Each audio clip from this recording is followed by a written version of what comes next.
kayong gihap. Like, sige, kinuna na mo, 1, 2, for example, 7 plus, for example, 5 plus 2. So, mayroon ka nag 5 plus 2, usaon man siya pag, kuha ninyo, usaon man ninyo paggamit sa inyong kamot. Kung dili ta magamit og chalkboard, di ta magamit og papel.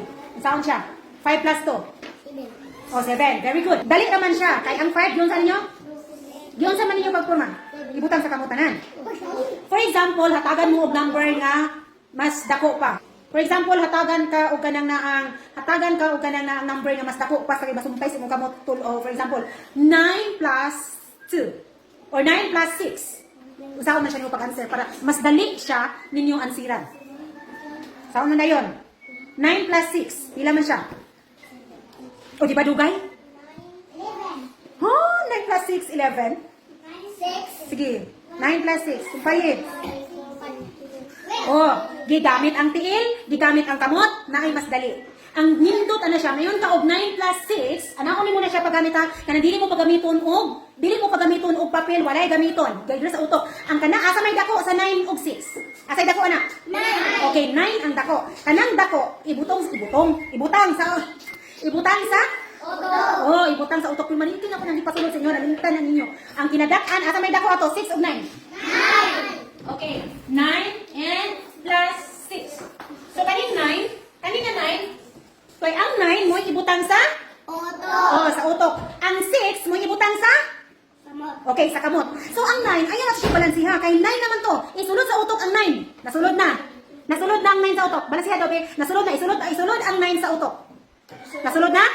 O, bisang pagpiyungan. No? Nasulod na sa utok ang 9? Okay, ang 6 ibutang sa kamot.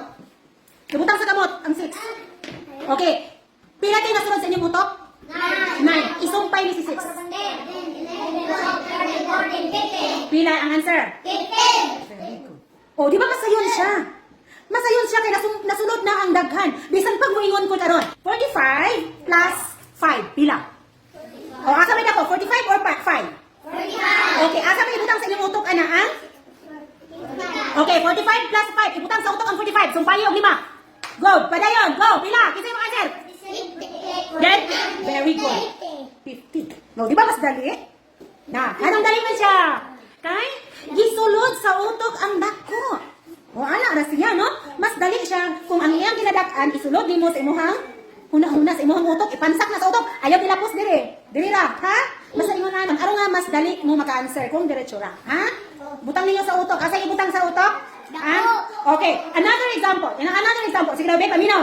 Anay ni utok, papaspasay, ha? Papaspasay. Tanaw na to kung makasulod na ba. 50. Minaw. Paspas ha, kinahanglan na maka-answer na. 50 times ano? 50 plus 7. 50, 51, 52, 53, 54, 55, 56,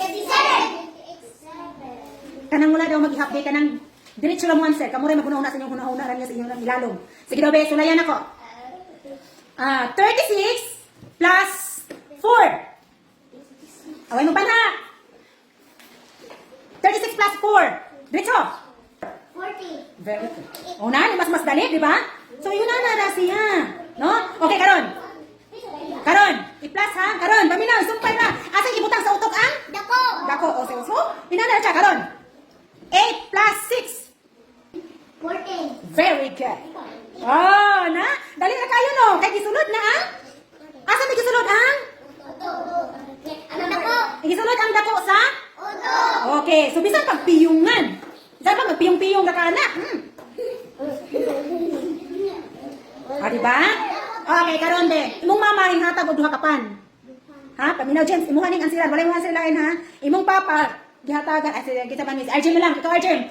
Si Arjen gihatagan ka sa imong mama og pan duha ka buok. Ha?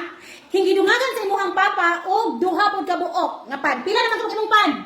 36. Pila? Ha? Answer. 4. Ha? Pila? 4. Very good. 4. Dili ko magpasagat ang answer, 36 ka karon. Pila gali ko answer? 4. Kay pila gali ka buok ang pan nga gihatag sa imong papa? 4. Asa imong papa? Okay, duha sa imong mama? Duha pod. Giipon? 4. O Arjen pila? 4. 4. Ina na, siya dili po nabigay. plus, ha? So, nakasabot na ni karon. So, okay na. Di pa. Di pa? Okay, dumagan pa na to. Another example. Okay. Ha? Ano daw ako mo dong? Na, another example. Mag-exam na tayo isa. Isa. Ha? Isa. Mag-exam na rin pa. Isa. Mag-exam. Okay, mag-exam ta. Try lang na to, ha? Diri sa, diri na ta.